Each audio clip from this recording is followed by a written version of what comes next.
에스겔 6장 1절에서 14절까지의 말씀입니다. 여호와의 말씀이 내게 임하여 이르시되 인자야 너는 이스라엘 산을 향하여 그들에게 예언하여 이르기를 이스라엘 산들아 주 여호와의 말씀을 들으라. 주 여호와께서 산과 언덕과 시내와 골짜기를 향하여 이같이 말씀하시기를 나 곧 내가 칼이 너희에게 임하게 하여 너희 산당을 멸하리니 너희 제단들이 황폐하고 분향 제단들이 깨뜨려질 것이며 너희가 죽임을 당하여 너희 우상 앞에 엎드러지게 할 것이라. 이스라엘 자손의 시체를 그 우상 앞에 두며 너희 해골을 너희 제단 사방에 흩으리라.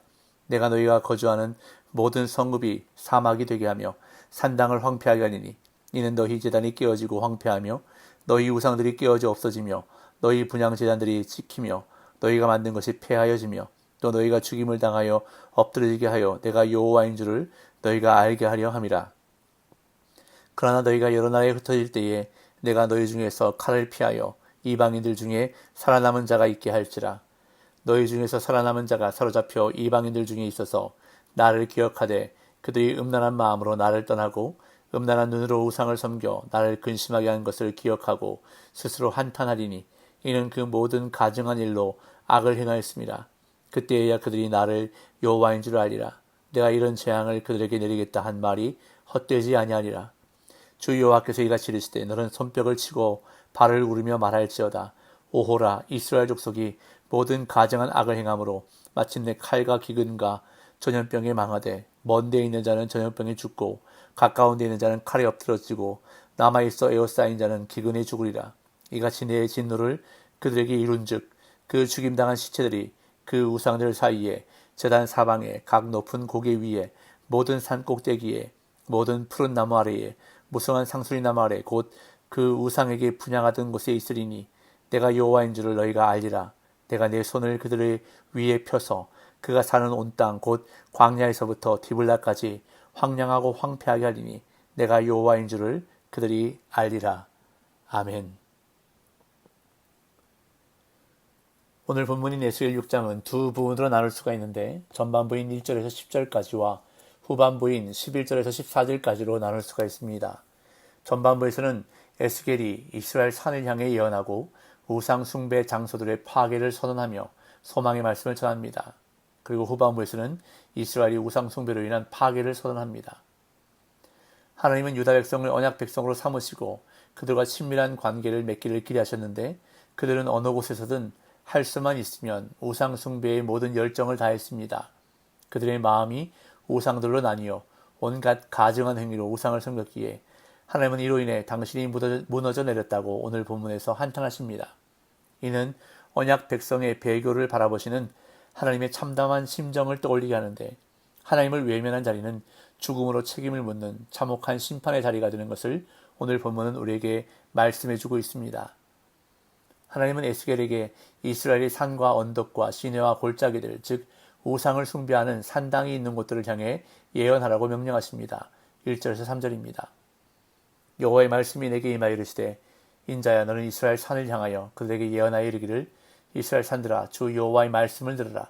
주 여호와께서 산과 언덕과 시내와 골짜기를 향하여 이같이 말씀하시기를 나 곧 내가 칼이 너희에게 임하게 하여 너희 산당을 멸하리니. 하나님은 이스라엘을 이스라엘 산들이라고 칭하시는데 이렇게 표현하신 이유는 바벨론 지역과 이스라엘을 구별하기 위한 것으로 보여집니다. 이스라엘이 포로로 끌려가 정착한 바벨론 지역은 평지였지만 팔레스타인은 산의 능선이 북쪽에서 남쪽까지 뻗쳐 있는 지형이었기 때문입니다. 3절에서 이스라엘의 산들이 산과 언덕과 시내와 골짜기로 구체화되는데 이는 우상 숭배가 자행된 장소를 가리킵니다.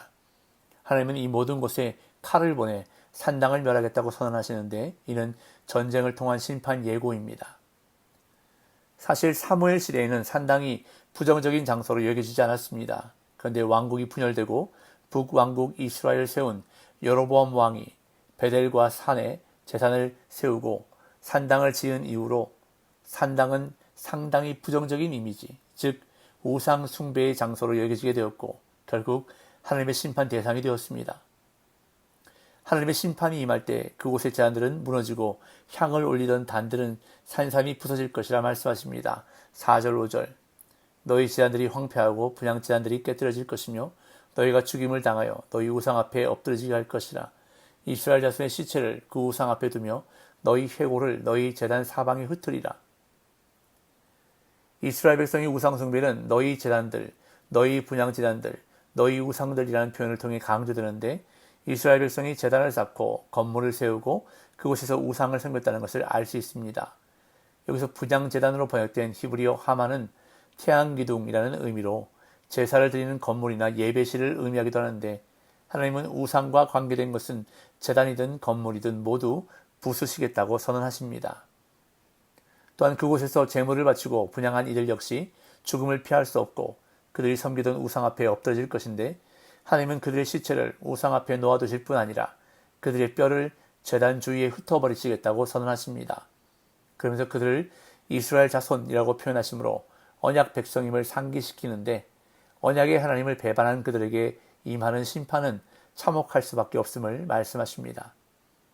이어 심판으로 인해 이스라엘은 여호와 하나님을 알게 될 것이라고 말씀하십니다. 6절 7절 내가 너희가 거주하는 모든 성읍이 사막이 되게 하며 산당을 황폐하게 하리니 이는 너희 제단이 깨어지고 황폐하며 너희 우상들이 깨어져 없어지며 너희 분향 제단들이 찍히며 너희가 만든 것이 폐하여지며 또 너희가 죽임을 당하여 엎드러지게 하여 내가 여호와인 줄을 너희가 알게 하려 함이라. 심판은 우상 숭배를 범하던 자리에 머물지 않고 우상 숭배자들의 삶의 자리에까지 미치는데, 하나님은 그들이 거하던 자리를 모두 폐허로 만드심으로 모든 성읍은 황무지가 되고 산당은 완전히 파괴되어 제단과 우상과 분향단이 부서지고 파괴되면서 유다 백성이 우상 숭배를 위해 만든 것들이 완전히 제거될 것이라 말씀합니다. 그리고 우상 숭배자들 또한 심판을 피할 수 없고 결국 죽음을 맞이할 것인데, 이 심판을 경험한 이들은 심판을 행하신 이가 여호와이심을 알게 될 것이며 이것이 심판의 궁극적인 목적이라고 말씀합니다. 그러나 하나님은 심판 중에도 긍휼을 잊지 않으시고 살아남은 자가 있게 할 것이라 약속하십니다. 8절에서 10절 그러나 너희가 여러 나라에 흩어질 때에 내가 너희 중에서 칼을 피하여 이방인들 중에 살아남은 자가 있게 할지라. 너희 중에서 살아남은 자가 사로잡혀 이방인들 중에 있어서 나를 기억하되 그들이 음란한 마음으로 나를 떠나고 음란한 눈으로 우상을 섬겨 나를 근심하게 하는 것을 기억하고 스스로 한탄하리니 이는 그 모든 가증한 일로 악을 행하였습니다. 그때에야 그들이 나를 여호와인 줄 알리라. 내가 이런 재앙을 그들에게 내리겠다 한 말이 헛되지 아니하니라. 하나님의 심판은 온 유다에 임해 백성을 죽음에 이르게 할 것인데, 단지 일부만 살아남아 여러 나라에 흩어져 목숨을 부지하게 될 것임을 말씀하십니다. 이는 그들의 심판의 증인이 되게 하시려는 것인데, 이방인의 땅에 살아남은 자들은 자신들이 음란한 마음으로 하나님을 떠났으며 음란한 눈으로 우상을 섬겨 하나님을 근심하게 하는 것을 떠올리고 온갖 역겨운 일로 하나님께 악을 행한 것을 한탄할 것이라 말씀합니다. 여기서 스스로 한탄하다로 번역된 단어는 자신을 혐오스럽게 여기다 라는 뜻인데, 그때에야 살아남은 자들은 하나님이 행하신 일을 보고 그분이 여호와이신 줄 알게 될 것이라 말씀하십니다. 이어 하나님은 에스겔에게 심판과 재앙이 얼마나 크고 엄중할지 깨닫지 못하는 자들을 향해 손뼉을 치고 발을 구르며 경고하라고 명하십니다. 11절에서 14절 주 여호와께서 이같이 이르시되 너는 손뼉을 치고 발을 구르며 말할지어다. 오라 이스라엘 족속이 모든 가증한 악을 행함으로 마침내 칼과 기근과 전염병에 망하되 먼 데에 있는 자는 전염병에 죽고 가까운 데 있는 자는 칼에 엎드러지고 남아있어 에워싸인 자는 기근에 죽으리라. 이같이 내 진노를 그들에게 이룬즉 그 죽임 당한 시체들이 그 우상들 사이에 제단 사방에 각 높은 고개 위에 모든 산꼭대기에 모든 푸른 나무 아래에 무성한 상수리 나무 아래 곧 그 우상에게 분향하던 곳에 있으리니 내가 여호와인 줄을 너희가 알리라. 내가 내 손을 그들 위에 펴서 그가 사는 온 땅 곧 광야에서부터 디블라까지 황량하고 황폐하게 하리니 내가 여호와인 줄을 그들이 알리라. 하나님은 에스겔에게 손뼉을 치고 발을 구르며 말하라고 명하시는데, 이러한 행동은 하나님의 심판에 대한 탄식의 행동으로 이해할 수 있습니다. 이어 하나님은 우상을 따른 행위를 가증한 일이라고 말씀하시며 이에 대한 책임을 죽음으로 물으시는데, 그들은 칼과 기근과 전염병으로 죽을 것이라 말씀하십니다.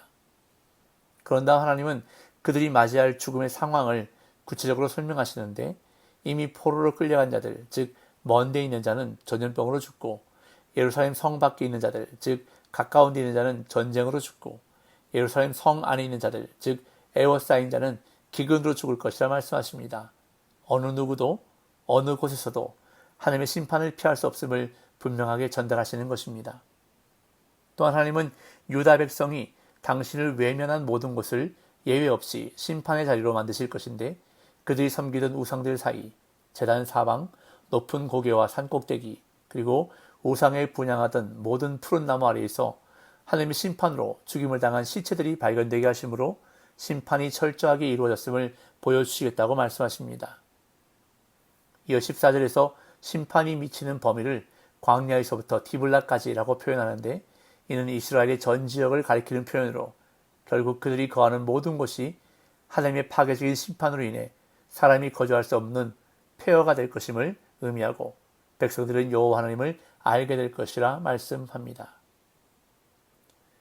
이스라엘 백성이 심판당한 원인은 우상 숭배였습니다.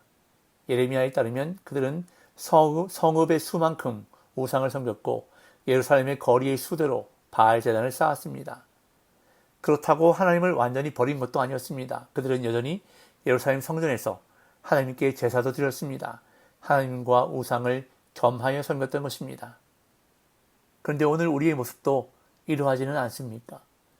하나님을 섬긴다고 하면서도 다른 것에 마음을 빼앗겨 살고 있지는 않습니까?